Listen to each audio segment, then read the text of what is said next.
እድል ነው የሚል ወግ አቀርብላችኋለሁ። እድል ነው። ዛሬ በተቻለ መጠን ከሃይማኖትና ከፖለቲካ የጸዳ ጨዋታ ለማቅረብ እሞክራለሁ። በተቻለ መጠን ነው ያልኩት። በቀደም ፓስተር ጭሮ የሚባል ሰባኪ ምን ሲል ሰማሁ መሰላችሁ? እስቲ ሁላችሁም በዚህ ዓመት ተኝቼ በላለሁ በሉ። እኔ ቲቪ እያየሁ ምን ነው ጀለስ? የዚህ ዓመት እቅድህ ህዝቡን በጠቅላላ በሽተኛ ማድረግ ነው እንዴ? ሰው መቀመጫውን ካልታመመ በቀር እንዴት ተኝቶ ይበላል? ከጥቂት ቀናት በኋላ በቦሌ መንገድ ሳልፍ ሰላም ተስፋዬ የተባለች ዝነኛ አርቲስት የሆነ ፍራሽ ላይ ጋደም ብላ የምታስተዋውቅበት ቢልቦርድ አየሁ። ሳጣራ ያንን ማስታወቂያ ለመስራት 5 ሚሊዮን ብር ገደማ ከፍለዋታል። አሃ ተኝቼ በላለሁ የሚለው ቃል ትርጉም ይሄ መሆን አለበት ብዬ አሰብኩ። ጊዜ ሳልፈጅ ወደ አንድ እውቅ የፍራሽ ፋብሪካ ጎራ አልሁ። ከእናንተ ጋር ስራ ለመስራት ፈልጌ ነበር አልኩት ስራ አስኪያጁን። መጠቅጠቅ፣ መስፋት ወይስ መሸከም? አይ ማስታወቂያ ለመስራት ነበር እንደ ሰላም ተስፋዬ። ልምድ አለህ? አዎ የመኝታ ልምድ አለኝ። ስራ አስኪያጁ ስለ እኔ አንዳንድ ነገሮች ካጣራ በኋላ ማስታወቂያ የምናሰራው በቆንጆ ሴት አርቲስቶች ነው አለኝ። እንዳለመታደል ሆኖ ቆንጆ ሴት አርቲስት አይደለሁም። ይሁን እንጂ ቆንጆ ሴት አርቲስቶች አጠገብ በመቆም ወይም በመተኛት የበለጠ ቆንጆ ሆነው እንዲታዩ ማድረግ እችላለሁ። ሰውየው ትንሽ አሰበና እንዲህ አለ፣ ጥሩ የማስታወቂያውን ሀሳብ እኔ እሰጥሃለሁ። ምንድነው የምታደርገው? የንግድ ባንክ ያሰራው አዲሱ ህንፃን አወቅከው? 12ኛው ፎቅ መስኮት ላይ ወጥተህ ትቆማለህ። ከዛ እኛ ከታች ፍራሹን ዘርግተን እንጠብቀሃለን። አነጣጥረህ ፍራሹ ላይ ትወድቅና ወደ ካሜራው እያየህ ምቾቱ ወደር የለውም የሚል ምስክርነት ትሰጣለህ። አድርገውና ፍራሹን ብስተውስ? እንደሱ አይነት ነገር ካጋጠመ ለሙያህ ለከፈልከው መስዋዕትነት ፋብሪካችን ከንግድ ባንክ ጋር በመተባበር ሐውልት ያቆምልሃል። ከብዙ ክርክር በኋላ ደከም ባለ ክፍያ ልክ እንደ ሰላም ተስፋዬ ፍራሹ ላይ ተኝቼ እንዳስተዋውቅ ተወሰነ። አንዴ ጋደም ከማለቴ 4 ጊዜ ተገላበጥኩ። አሃ እንዴት ነው ምቾቱ አለኝ ስራ አስኪያጁ። እውነት ተናገር ካላችሁኝ እስከዚህም ነው። ሰውየው በጣም ተናደደ። ድሮስ እንደ እንቁላል ጭድ ላይ እየተኛህ አድገህ እንዴት የኛ ፎም ፍራሽ ሊመች ይችላል? ጥፋ ከዚህ የህጋዊ ድሃ ልጅ። ለብዙዎቻችን ኑሮ እየከበደ ነው። አይታችሁ እንደሆነ ፌስቡክ ላይ ዛሬ ምን በላችሁ የሚል የግሩፕ ፔጅ ነበረ። የፔጁ አባላት ከሰርግ ብፌ ላይ ያነሱትን ክትፎ ይለጥፉበታል። በቅርቡ የፔጁ አድሚን እንዲህ የሚል ማሳሰቢያ ለጥፎ አየሁ። ውድ የፔጃችን ተከታዮች፣ ዛሬ ምን በላችሁ በሚል ይታወቅ የነበረው ፔጃችን በኑሮ ውድነት ምክንያት ዛሬ ግን በላችሁ በሚል የተቀየረ መሆኑን እናስታውቃለን። የመብላት ነገር ሲነሳ አንድ ነገር ትዝ አለኝ። አንድ በቅርብ የማውቀው ሰው ባለፈው አንዲት ቆንጅዬ ልጅ አግኝቶ ተዋወቃት። ከዚያ ከቤተሰብ ጋር እንኳን ሳያስተዋውቃት ፈለገ ሊወቃት። ሳልፈልግ ነው የገጠመብኝ። የሆነ ቀን ክትፎ ጋበዛት፣ ቢራም ጠጣች። እንግዲህ እሱ የመጣው በደንብ ተዘጋጅቶ አቬሬጅ ሳይዝ ኮንዶም ሸምቶ የግርጌ ማስታወሻውን ተላጭቶ ነው። ማዕዱ ከፍ ከፍ እንዳለ ቆንጆይቱ ጥርሷን ኪሮሽ በሚያህል ስቴኪኒ እየጎረጎረች ታክሲ ድረስ እንዲሸኛት ጠየቀችው። ልጁ የመሄዷ ነገር ቁርጥ መሆኑን ሲረዳ በልተሽ ጠጥተሽ ልትሄጂ ነው? ልጅቱ ምን አለች? ምን ቀረ ልታስመዝነኝ ነው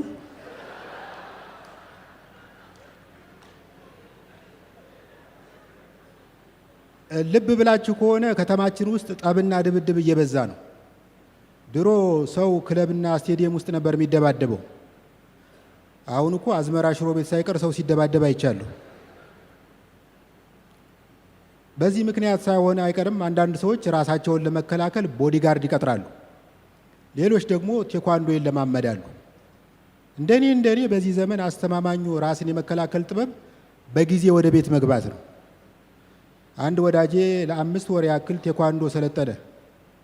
አንድ ምሽት ላይ አገራማን ነው ብሎ ከስልጠና ወደ ቤቱ ሲመለስ አሳቻ ቦታ ላይ 2 ጎረምሶች ከኋላ መጡበት። ያ እያለ በእጅና በእግሩ አየሩን እየቀዘፈ ሊያስቦካቸው ሲሞክር አንደኛው ያፈነገጠ ኮብልስቶን አንስቶ በመወርወር ህብረ ሰረሰሩ ላይ ጠነበሰው። ታሞ በተኛበት ሄጄ ስጠይቀው በደንብ አላስተማራችሁም እንዴ አልሁት። አረ እየተማርን ነበር፣ ግን ኮብልስቶን ላይ አልደረስንም። አሁን እንዴት ነው ሕክምና አገኘህ? ሕክምናው የጠበቁትን ያህል አልጠቀመኝም እንጂ ታክሜያለሁ። ሳስበው የመደቡልኝ ሐኪም የክብር ዶክትሬት ሳይሆን አይቀርም። በመጨረሻ ቴኳንዶ በመሰልጠንህ ይጸጽታል ስል ጠየቅኩት። በጣም ለስልጠና የከፈልኩትን ብር ዝም ብዬ ባጠራቅመው ኖሮ ህንድ ሄጄ የታከምበት ነበር። ከጊዜ ወዲህ ታዝባችሁ ከሆነ አላቅም፣ ሰው ሲሞት እንደ ድሮ መደንገጥና ማዘን እየቀረ ነው። በቀደም የሆነ ቀብር ላይ አጠገቤ የቆመው ሰውዬ ለለቅሶ ሲያሟሞቅ አይቸው ሶፍት ብሰጠው ተቀብሎ በኃይል መናፈጥ ጀመረ። አነፋፈጡ ደግሞ ኑሮም በጠቅላላ የሚናፈጥ ነው የሚመስለው። የግራ አፍንጫ ቀዳዳውን ደፍኖ በቀኙ ዘለግ ያለ የሆነ ሙላቱ አስታጥቂ ያልደረሰበት ባህላዊ መሳሪያ ድምፅ ሲያወጣ ስሰማው በሞተው ሰውዬ ቀናሁ። በቀደም ደግሞ አንዱን ጀዝባ ጎረቤታችንን ልናረዳ ንጋት ላይ ቤቱ ሰብሰብ ብለን ሄድን። ሰራተኛዋን በር አስከፍተን ከተኛበት አልጋ ፊት ቆምን። ማን እንደሆን አውቀሃል? ሰውየው አይኑን እየጠራረገ አፍራሽ ግብረ ኃይል ናችሁ? ጎረቤቶች ነን። ምን ነው በደህና? ክፍለ ሀገር የሚኖረው ወንድምህ ትናንት አርፏል። የት ሆቴል ነው ያረፈው? ወንድምህ ሞቷል አልኩት እኔ። ሰውየው ጥቂት ሲያለቅስ ከቆየ በኋላ ማንኮራፋት ጀመረ። ከኛ ጋር የነበሩ ካህን በጣም ተናደዱ። ተነስ ነው የምልህ። አባ ከቻሉ የሞተውን አስነሱት፣ እኔን ተውኝ ልተኛበት። ለመርዶ የመጣነው ሰዎች መላቀስ ጀመርን። ሰውየው ይሄን ምን አለ? መንጫጫቱን ፈልጋችሁት ከሆነ ወጣችሁ ተንጫጩ፣ አለበለዚያ ዛሬ ሌላ ተጨማሪ ሰው ይሞታል። ስለ ልቅሶ ባሰብ ቁጥር ሌላ ትዝታ ላጋራችሁ። እኔና ጋዜጠኛ ፍቅር ይልቃል ከዩኒቨርሲቲ ተመርቀን ስራ በምንፈልግበት ጊዜ በተደጋጋሚ ይርበን ነበር እና ብዙ ጊዜ የራስ ፍጆታችንን የምናሟላው የእድር ድንኳን እያሳደድን በመስበር ነበር። ፈጣሪ መቼም ምሕረቱ አያልቅበትም። የዕለት እንጀራችንን ስጠን ብለን በለመነው ቁጥር ከሰፈራችን የሆነ ሰው ገድሎ ያድራል።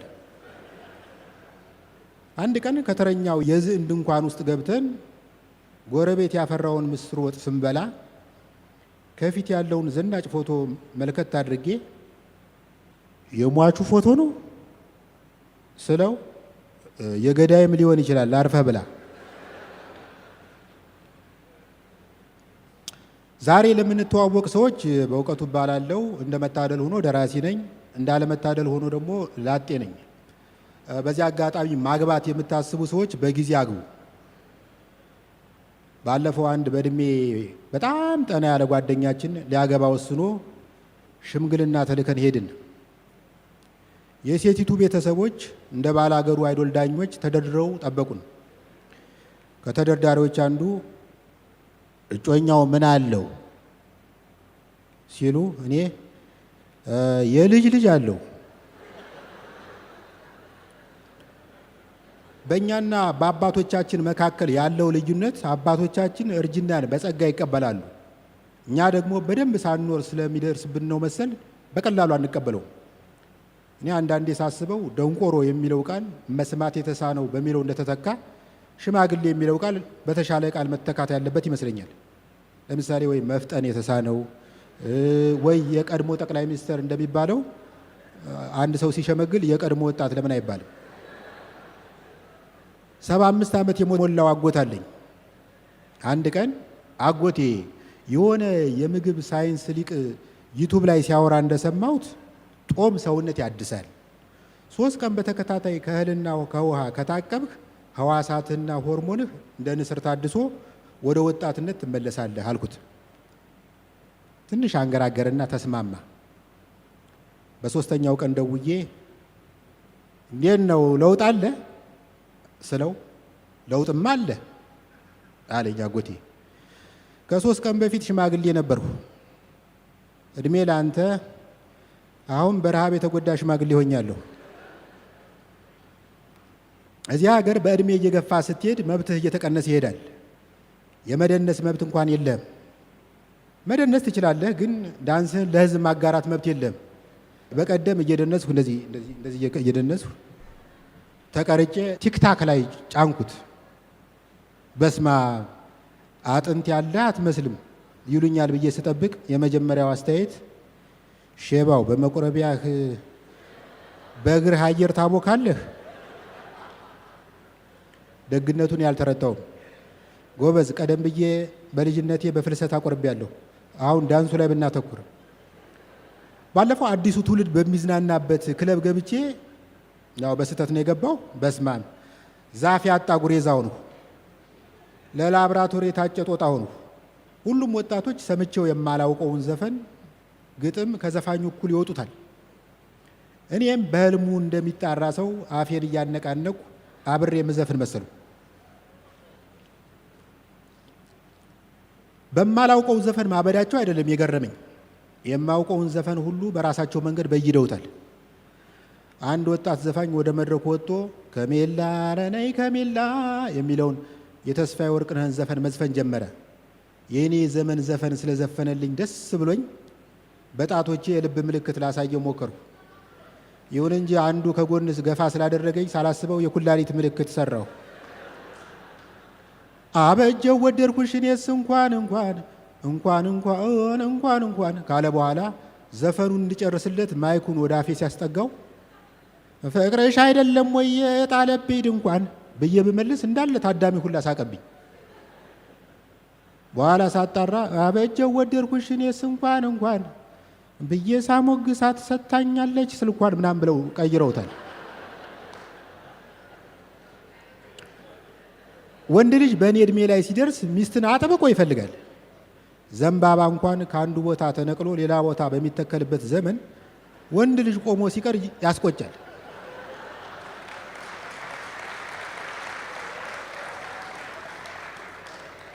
እኔ አሁን ሴትን የማማርጥበት ደረጃን አልፌያለሁ። የቁንጅና መስፈርት ራሱ የለኝም። ከእኔ የረዘመ ጺም አይኖራት እንጂ የትኛውም አቅመ ሔዋን የዘለለች ሴት መስፈርቱን ታሟላለች። በቀደም ክፍለ ሀገር ከሚኖሩ ወላጆቼ ጋር ስልክ እያወራው ከኮንዶሚኒየም ግቢያችን በመውጣት ላይ ነኝ። ሰሞኑን በተካሄደው ጦርነት በተአምር እንዴት እንደተረፉ እየነገሩኝ ነው። ድንገት አንዲት ሴት ወደ ግቢ እየገባች በአጠገቤ እንደማለፍ አለች። ዞር ብዬ ሾፍኳት። ጉንጯ ላይ የሚስጥር ኪስ የሚያክል ዲምፕል አላት። በእርግጥ በቁመት ትንሽ ትበልጠኛለች። እግዜር ከግራ ጎኔ ሳይሆን ከራስ ቅሌ የኮርኔስ አጥንት ላይ ወስዶ የሰራት እንደሆነች ገመቱ። ከዚያ ወደ እኔ ዞር ብላ ፈገግ አለች። ጭራሽ እንደ መቆም አለችና ላወራክ ነበር ስልክ ይዘሃል አትለኝም? አቤት ድምፅ። በሉ ቻው፣ ራሳችሁን ጠብቁ አልኳቸው ወላጆችን። ልጄ ቆይ ከዚህ በኋላ ኔትወርኩን ሊቆርጡ ስለሚችሉ በቅጡ አውራን አለኝ አባቴ። ኔትወርኩን አሁን ከዘጉት ከ6 ወር በኋላ ነው የሚከፍቱት አለችኝ እናቴ። በቃ ከ6 ወር በኋላ እደውላለሁ አልሁና ጆሮቸው ላይ ጥርቅም አደረግኩት። ቆይቶ ጸጸተኝ። ወዲያው ግን ሰው እናትና አባቱን ይተዋል፣ ከሚስቱም ጋር ይተባበራል የሚለውን ጥቅስ አስቤ ተጽናናውኝ። ከዛ ስልኬን ኪሴ ውስጥ እየሻጥሁ እሺ ስላት ህንፃ ቁጥር 42 የት ነው አለች። በቃ ለዚህ ነው ድምፅሽን ጮማ ያፍነው፣ ዲምፕልሽን ምቾት ይድፈነው በየረግሚያት ወደ ቤት የገባው። ብቻ የመኖር አንዱ ጉዳት በዘፈቀደ እንድትኖር ማድረጉ ነው።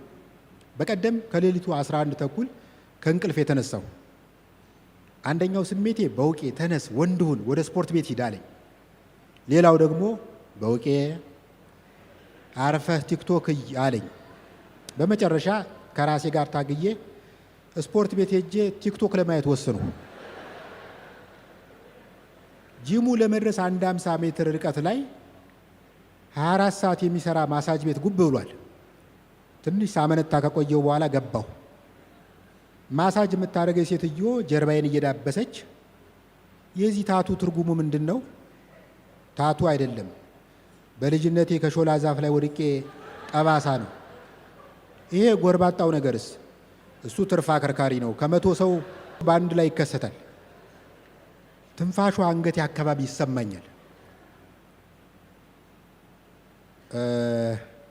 አንድ ነገር ላስቸግርሽ የምችለው ከሆነ ከለውጡ ወዲህ ግብረ ስጋ ግንኙነት አድርጌ አላውቅም። ሃፒ ኢንዲንግ ማግኘት እችላለሁ? ይቅርታ እንደሱ ማድረግ አልችልም፣ ባለ ትዳር ነኝ አለችኝ። በመዳፍሽ እኮ ነው።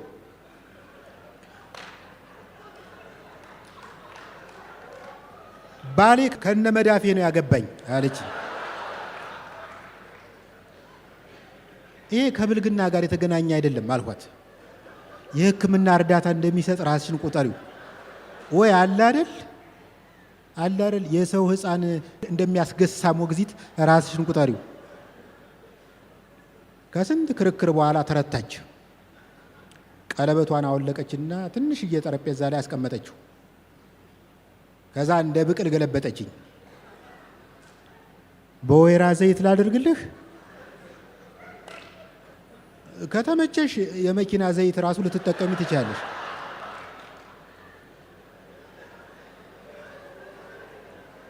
ከግማሽ ሰዓት በኋላ የጂም ሻንጣዬን ተሸክሜ ጎብጬ በቺቺኒያ ሳልፍ አሰለፈች በር ላይ አንዲት ሴት ቆማለች።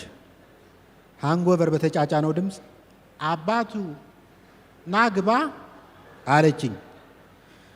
የተባረከ ይሁን። አሁን መጣሁ።